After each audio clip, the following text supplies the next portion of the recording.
Today St. Benedict's is at a crossroads. It can flourish or it can flounder, and the future depends on how we, as old boys, rally at duty's call. 4 years ago, we reached out to Benedictines all over the world. You can turn your back, or you can lend a helping hand. We must return the college to its days of glory. Only then can you truly say, I am proud to be a Benedictine. The response we received from all Benedictines living here and abroad during the last 3 years has been tremendous. The result is this magnificent building named after Reverend Alexander. This area, which had 5 old classrooms, has been turned into a magnificent building with 18 classrooms and 1 multipurpose hall. The original estimate for this building was 20 million, but due to cost escalation, it ultimately cost us 24 million rupees. We received a substantial amount from the parents, and the balance we got from fundraisers such as the dinner dance and the Ben parade which we had last year, and contributions from old boys living in Sri Lanka and abroad. Other Benedictines sponsored classrooms, and we were able to collect the total sum required for this building. I think it was remarkable on the part of the old boys to have collected 14 million out of their pockets. That has shown the loyalty of the old boys to their alma mater. The facilities the boys enjoy today are good compared to our time. Our buildings were like sheds. We had not a small classrooms, it was in a packed environment. Thank God for the old bench, they gave us this building. முதல் வந்து கிளாஸ்னா படிக்கிறது class rooms இருக்கல போதுமான அளவு. ஆனா இப்போ இந்த புது பில்டிங் கட்டினதால நிறைய ஸ்டூடண்ட்ஸ்க்கு நிறைய வாய்ப்புகள் கிடைச்சிருக்கு. இந்த படிக்கிறதுக்கான வாய்ப்புகள் அல்ல ஃபெசிலிட்டிஸ் எல்லாம் கிடைச்சிருக்கு.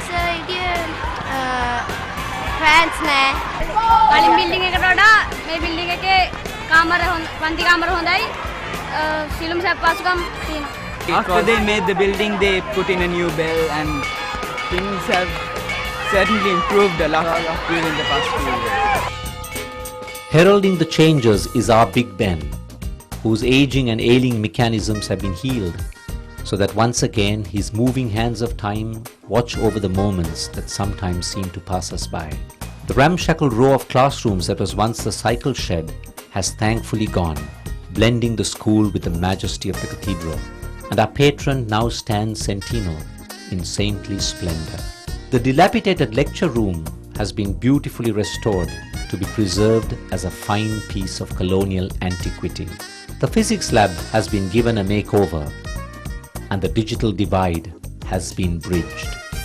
First of all, we had only a small lab with some, those computers were installed around in 1970s. We felt the need of a new lab. Our OBU, they came up with a great efforts, and now we have all latest computers are here, and we are here around 20 computers are there. Now they have donated us with a piano and everything, and the OBU has renovated the hall as well. That's a great thing because most of our events are held there. Marvelous improvement of the college is to be admired. I admire the enthusiasm shown by the old boys of the college in putting up 2 wonderful buildings. It has improved tremendously, and I see that the old boys are actively involved. The old boys, I think, right throughout, from the earliest stages I have known, they have been behind the college. Right now we have an excellent support structure which was not present in our times. An active old boys association. No doubt the school has made great strides in the past few years, but challengingly, a lot yet remains to be done. அப்படினா sports கிரவுண்ட பார்த்தோம்னா ground இப்ப மழை காலத்துல விளையாடல. அங்க ஃபுல்லா swimming pool மாதிரி தண்ணி நிறைஞ்சிருக்கும். ஸ்போர்ட்ஸ்னா ஒரு பிராக்டிஸ் பண்ணல. அப்படினா இந்த ஸ்போர்ட்ஸே ஃபுல்லா டிஸ்ட்ராய் ஆகுது. Water coming into the ground must be stopped at any cost. Certainly, as a science student, I feel that the labs are not adequate for studying. We need more equipment there, and especially the chemistry lab and the physics lab. மற்ற இப்போ நான் science சேரேன். இப்போ நான் science சேருன்ற விதத்தில் சொல்ல போனால் books வேணும். Science ராக்கில் நிறைய புக்ஸ் இப்போ பண்ணணும், அதெல்லாம் தேவை. லைப்ரரியில் உண்மையை சொல்ல போனால் புக்ஸ் பத்தாது. We can draw more subject matter from the library if there were more books. And the space is also not enough because when more children go there, it becomes very hard to study there. The internet connectivity is much needed. First thing we should do, we should get connected with internet because internet connects us with the world. So I have already sent out a letter asking all those who are concerned with regard to the school, asking their views and visions and missions for us to draw up a master plan to have all the facilities drawn up for the future. He knows what he is doing. He is not afraid to take a decision. I mean, that is something we lacked in the last maybe 15-20 years. No one was able to take a decision to put things right. So now I feel we are in the right track. Of course, we must not forget that modern technology like buildings, equipment are meant for people. We must not sacrifice the human touch or human care for high tech. The human person is paramount. Our children will no doubt gain much from these enhanced facilities. But what values do we teach them as they prepare to face the real world that stands unfolded before them? It is basically a sense of respect for the rights of another, a profound respect for human values such as honesty, truthfulness, and that there is no shame in the type of work you do. These are values that we learned in this school. There is this difference between the Benedictines and the others. They are very humble. Humility in them is still there. Young men have a peculiarity about them. It's difficult to describe it. The way they talk, the way they respect elders, the way they relate to each other, and try to develop the spirit of Benedictinity. We have to instill into them the idea that they must do their duty, whatever it is, put their hearts into it. There is a lot more to be done. We need to do a lot of work during the course of next year. It takes so little to make a difference. There is so much we can do, expending so little, and I hope that we will be willing to take that plunge so that all those generations that come after us would benefit from that largesse. I like to appeal to all Benedictines, those who are present here today and those who are not, to come forward and do whatever you can for your old school. Even the smallest contribution will go a long way. This may be the last chance we have to bring college to what it was in the 60s. When the night has come and the land is dark and the moon is the only light we'll see. Oh, I won't be afraid. No, I won't be afraid. Just as long as you stand by me. So darling, darling, stand by me. Oh, stand by me. Oh, stand now. Stand by me. Stand by me.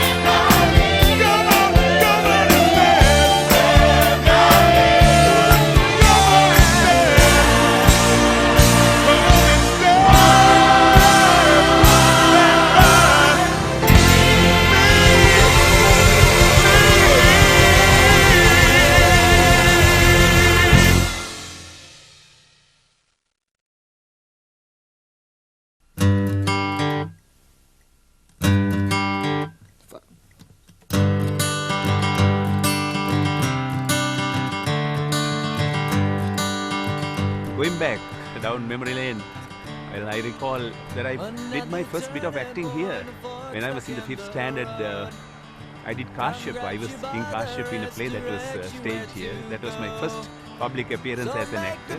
Vijay Kumarthunga, I met him here. So I would like to mention particularly about Mr. Wilfred Ferrer, who was a very dominant influence on my life. He made us look at the world in a different angle. He was a revolutionary. We are what we are today because of college. When you look back, I think it's the beginning of everything, the beginning of life. I mean, aren't we fortunate that we had the opportunity to go through this great institute of education? So take the photographs and still. Actually, it makes me very happy. Although after a period of 67 years since I entered these classrooms, that was in 1936, I entered St. Benedict because at Maristella College, Colombo, where I studied for my junior school certificate, there were no facilities for pursuing my studies in physics. I chose St. Benedict's because St. Benedict's had a reputation at that time of being a good place to study science especially. And I had heard of the very competent and popular teachers at St. Benedict's teaching these subjects. I profited a lot by studying under Mr. R.H. Phillips because he introduced these subjects to us in a way which sank in very easily. The way he introduced things like the calculus made that difficult subject quite easy to grasp, and it remained a very helpful tool in my entire career. I was able to introduce very important technology to Sri Lanka. At that time, pre-stressed concrete was not known in most parts of the world. It made a complete change in the construction technology in the country. You can make a contribution to knowledge and to your country by actually working. Now, I made use of the opportunities that came by to do this, and here it was my thanks to especially Mr. R.H. Phillips, who put me very firmly on the path to advanced physics and mathematics. For me, school was only fun and frolic. I cannot speak of any academic achievements while I was at St. Benedict's College. In fact, if at all, I used to play truant. I can remember cutting school and going for those 10:30 AM shows at Gamini Cinema, Impala, Ritz and so on with my friends Shivanka, Peter. The crowd, of course, Peter was the great academic in school who we used to try to emulate, always coming first. The only subject I can remember ever passing in school was English. In fact, I can remember as a tiny tot, one day I carried my report card home screaming from the top of the road, saying I came 34th, I came 34th. I went home proudly and told my mother, out of 35 I came 34. I thought bigger the number, better the result. Only when I got a slap that I realized it didn't work that way. I used to play a little cricket. The great hero for me while in school was my brother Lal. He was a school cricket captain. He used to have all these bowling records. But I think I still was a better bowler than him when I played junior cricket. Though my friend Shivanka, who used to captain, said that he used to play me as a friend and not as a cricketer. But I think some of my bowling records still stand in school. My calling was journalism. I was drawn to journalism while studying for my law. And once I got into it, it was like a drug. I couldn't get out of it. While in school, my brother Lal was my maths teacher. And one day he came to class and gave all of us a surprise test. Just one sum we had to do. And after the test was over, he collected all the papers and he went on to do the sum on the school board. After the exam, I went back home. My brother had nicely piled up all the papers to mark them later that evening. I saw this stack of papers there and I slowly went through them and took out my answering script, and I introduced a new one where he had done the sum correctly on board. Unfortunately for me, when he marked the papers, he found that the entire class had got the sum wrong and only I had got it right because I had smuggled in the right script.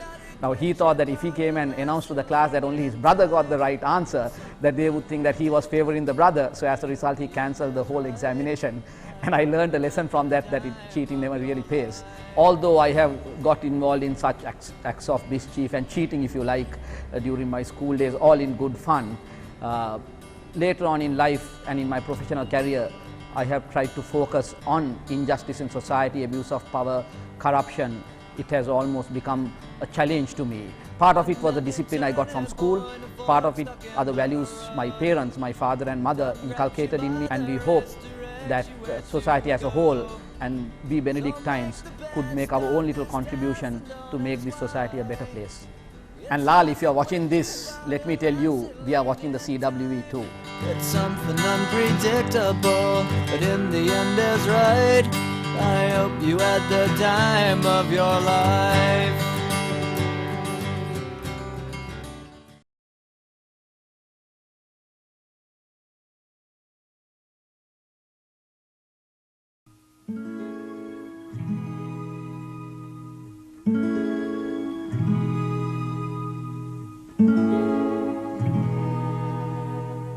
Old friends, old friends, sat on their My first day in school was really an interesting one. It was the 16th of January 1924 and it was a Tuesday, and I think I got a very lucky admission number. It was 3242. I can remember it now. I think the amount of admission fees was, you might not believe it, 2 rupees and 50 cents. My most memorable director undoubtedly was Reverend Brother Luke. Brother Luke must given all credit for this improvement of it. He's going from 10 to 10 after he came. His nickname was Galba. He had a stern exterior, but he had a heart of gold inside. Our cricket also went up when Brother Ladislav was there. When I asked him, brother, why don't you introduce hockey also? They are having only 2 games, why not make a 3rd game? I said, Terence, don't talk about they will eat my ground. I have made this ground as a billiard table. Don't talk about it.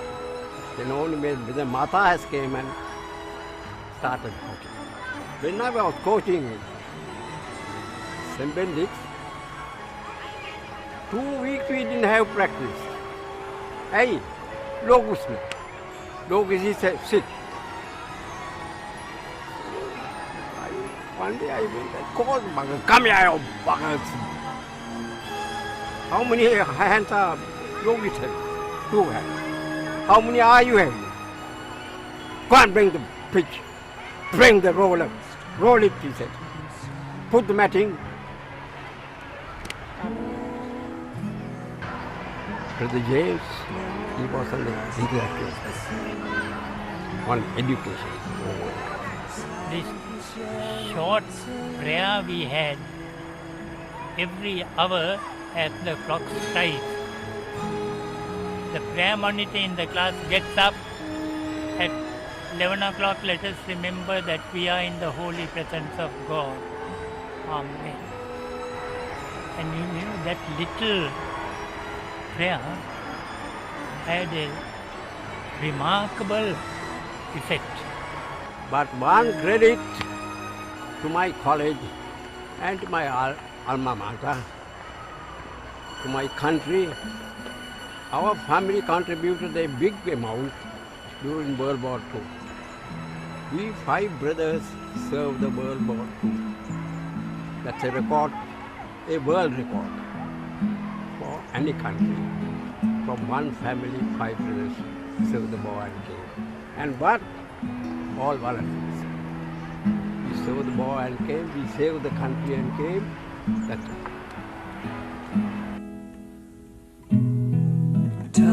was, and what a time it was, it was.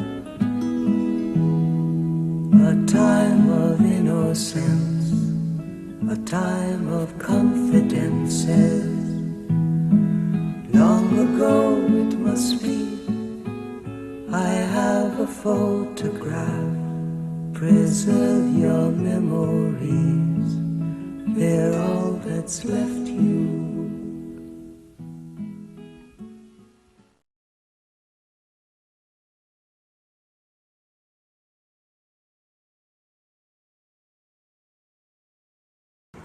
Our most important game was against St. Joseph's. In 1964, under Sunil Fernando's captaincy, we beat St. Joseph's after 47 years. It was a historic victory. Then in 1966, at Cottanchina, we beat the Joes once again, and that time by 8 wickets. The 1964 team is probably the best that any school has produced. In one season, we beat St. Thomas's, Royal, St. Joseph's, St. Peter's and St. Anthony's Candy. Then in 1965, under my captaincy, we just missed out beating the Joes by 3 runs at Dali Road. But unfortunately, since then, we have not beaten them again. Till 2003, I took my team to the Dali Road school with an immense amount of confidence. I won the toss and put them into bat. We got them out for 171 and we followed up with 241. Having a 70-run lead, we managed to get them out for 103 again. We had to make 31 runs in 5 overs and we got there with 2 balls to spare. After 37 years, it was a great thing to achieve. Mind you, it was the first time we beat St. Joseph's out of our territory, and I just couldn't express the joy that was in me. Do you know that your father Joe played a very important role in that 1966 victory?